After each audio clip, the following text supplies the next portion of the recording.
As a new drummer, the biggest hindrance to your playing is that you just don't have a lot of vocabulary. You don't have a lot of different drum beats to apply in any musical setting. So today I'm going to teach you 5 pretty cool sounding drum beats that are actually really simple. And if you give me just 1 hour to dedicate to learning these drum beats, I can guarantee you that you will not regret it. Number 1 is this really sick sounding triplet tom groove.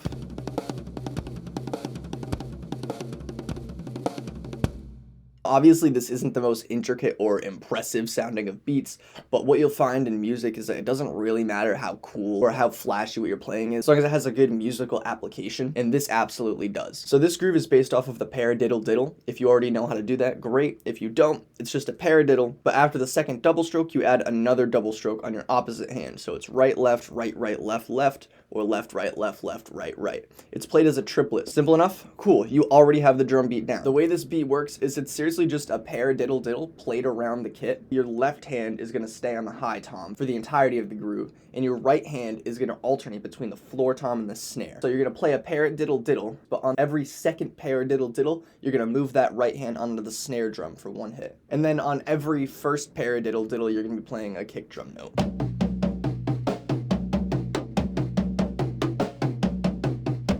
If you want to make this beat sound even cooler, you can bounce your hi-hat on every single 8th note. This next beat I stole directly from the song Emptiness Machine by Linkin Park, and that's because the beat is stupidly simple, but it's just an earworm that gets stuck in your head. Like, after I listened to the song for the first time, this beat was in my brain for like the next week.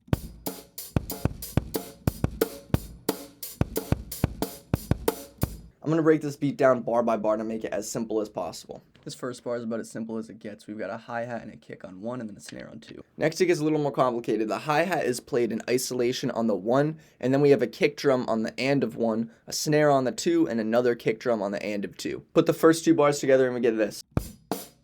Now, the third bar is the exact same thing as the last bar. The only difference is there's no second kick drum. And then the very last bar is going to be the exact same as the first bar, but we have a double stroke for the first kick. Now we put them all together, we get the full beat.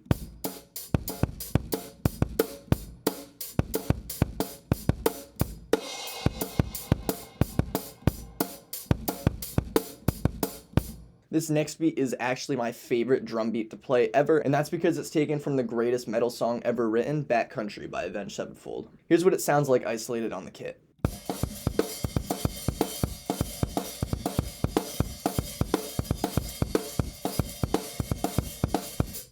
This is a really simple beat, just like the last one, but I just think it sounds so cool, so I had to put it in here. First bar is really simple. We have a kick plus a hi-hat on the 1, followed by a snare on the 2, and another kick on the and of 2. For the second bar, there's just an open hi-hat on the 1, followed by a kick drum on the and of 1, and a hi-hat plus a snare on the 2. Put them together and we get...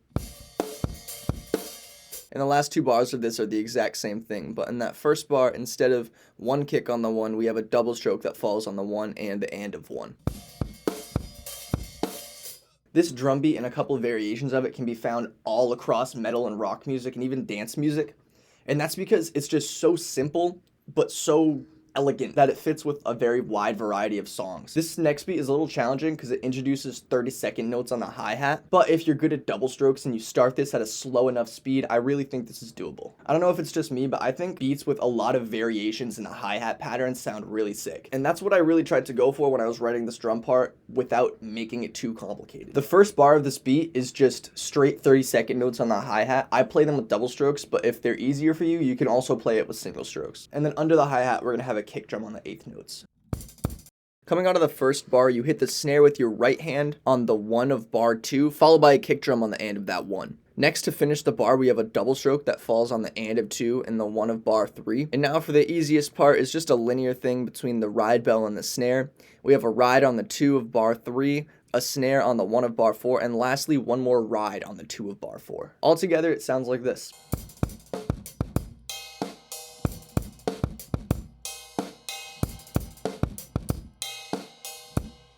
This next beat has a really unique sound, but when you realize the trick to how it's composed, it becomes stupid easy.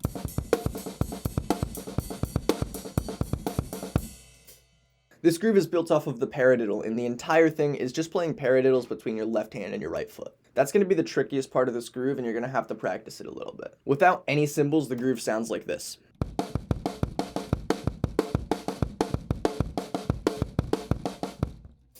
I found this really difficult to coordinate at first without that right hand.